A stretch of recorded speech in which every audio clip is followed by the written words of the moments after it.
nike na meka atonye pende se wanga inambe. Bwana asifiwe.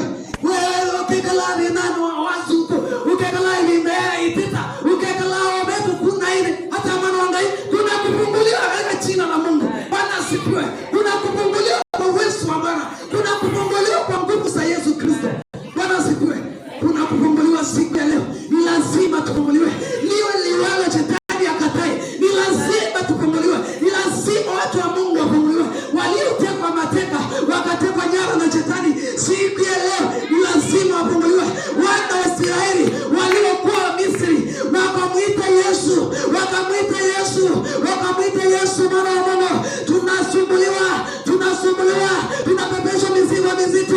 Yesu akasikia, akatuma Musa, akamwambia nenda Misri ukawatoa wana wa Israeli. Siku ya leo Yesu ametuma Roho Mtakatifu afungue kila milango iliyofungwa, afungue kila misingi ya laana, afungue kila utarati ukemea katika jina la Mungu. Kila maroho inayosumbua watu wa Mungu na yavunjwe katika jina la Mungu.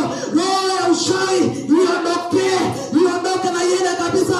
Roho ya kiburi katika kanisa iondoke na ikwende. Huyo msingi wa kugawanyika uondoke na uende kabisa katika jina la Mungu aliye hai. Yesu anaweza. Kainua asifiwe. Kutu ile kumwamini ngai. Gani watu wanyakwika, gani watu wanyakuwa, gani watu wanyakuthea. Na akeka Mungu manene hata mwana wa ngai ndukethie na kuthindika. Manya Yesu na watu hata mwana wa ngai. Ngai na watu wanyakwika. Bwana asifiwe. Siku ya leo ni lazima tufunguliwe. Bwana asifiwe. Mungu bakaka indokeze tena kuthima.